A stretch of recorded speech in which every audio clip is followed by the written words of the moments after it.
Hello friends, welcome to ஆரோக்கிய சமையல்.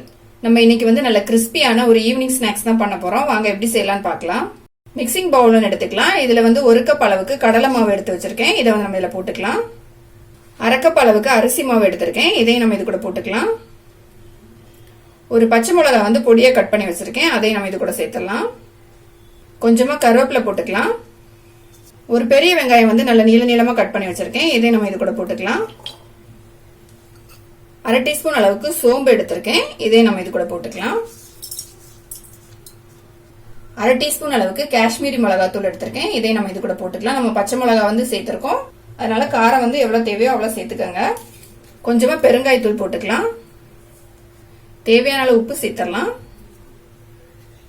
இது எல்லாத்தையுமே ஃபர்ஸ்ட் நம்ம கை வச்சு நல்லா மிக்ஸ் பண்ணிக்கலாம். போட்டிருக்க வெங்காயம், இந்த மாவு எல்லாமே வந்து நல்லா ஒன்னா மிக்ஸ் ஆகணும். அதனால கொஞ்சம் நல்லா மிக்ஸ் பண்ணிக்கலாம்.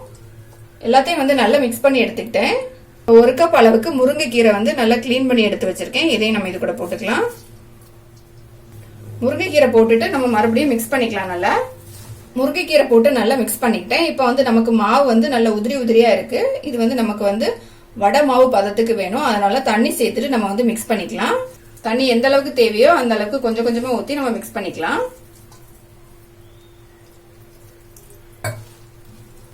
பசங்கெல்லாம் பாத்தீங்கன்னா கீரை வந்து சாப்பிட மாட்டாங்க. நம்ம இந்த மாதிரி ஸ்நாக்ஸ் பண்ணும்போது அது கூட கீரை சேர்த்து செய்யும் போது டேஸ்ட் வந்து ரொம்ப நல்லா இருக்கும். நல்லா விரும்பியும் சாப்பிடுவாங்க.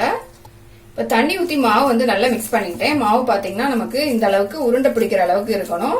ரொம்ப தண்ணி சேர்க்க கூடாது. கொஞ்சம் கொஞ்சமா சேர்த்து நம்ம இந்த மாதிரி உருண்டை பிடிக்கிற அளவுக்கு வந்து ரெடி பண்ணிக்கணும்.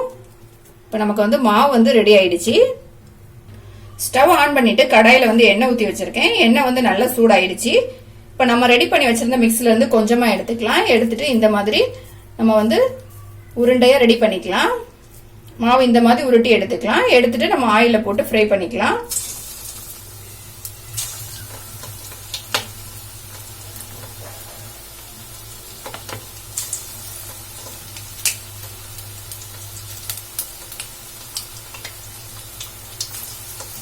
நம்ம முருங்கைக்கீரை எல்லாம் சேர்த்திருக்கிறதுனால இந்த வடை பாத்தீங்கன்னா ரொம்ப டேஸ்டா இருக்கும். எல்லாமே நம்ம வீட்டுல இருக்கக்கூடிய பொருட்கள் தான். அதனால சீக்கிரமாவே வந்து நம்ம இந்த ஸ்நாக்ஸ் வந்து பண்ணிடலாம். மாவு எல்லாத்தையுமே நான் வந்து உருட்டி போட்டுட்டேன். இது வந்து நல்லா வெந்து வரட்டும்.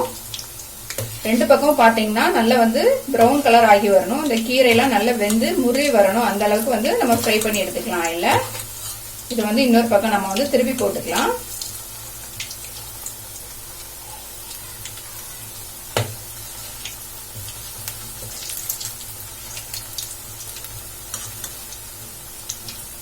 இன்னொரு சைடும் வந்து நான் திருப்பி போட்டுட்டேன். இப்ப எல்லா பக்கமே நல்லா ஆயில ஃப்ரை ஆகி வரட்டும்.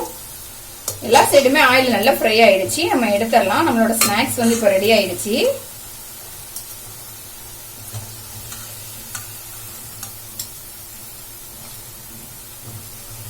நம்ம போட்டிருந்த இந்த முருங்கைக்கீரை எல்லாம் பாத்தீங்கன்னா ஆயில வந்து நல்லா ஃப்ரை ஆயிருக்கு. நல்ல மொறுமொறுன்னு இருக்கும் சாப்பிடறதுக்கு. கண்டிப்பா இந்த மாதிரி ட்ரை பண்ணி பாருங்க. நம்மளோட ஸ்நாக்ஸ் வந்து ரெடி ஆயிடுச்சு. நம்ம மீதி இருக்க மாவை இதே மாதிரி ஆயில போட்டு ஃப்ரை பண்ணி எடுத்துடலாம். முருங்கைக்கீரை வச்சு எப்படி ஒரு ஹெல்த்தியான ஈவினிங் ஸ்நாக்ஸ் பண்ணலாம் அப்படிங்கறத பார்த்தோம். இது வந்து கண்டிப்பா ட்ரை பண்ணி பாருங்க. ரொம்ப கிறிஸ்பியா இருக்கும். ரொம்ப டேஸ்டும் சூப்பரா இருக்கும். இந்த வீடியோ உங்களுக்கு பிடிச்சிருந்தா லைக் பண்ணுங்க, ஷேர் பண்ணுங்க. மறக்காம என்னோட சேனலை சப்ஸ்கிரைப் பண்ணுங்க.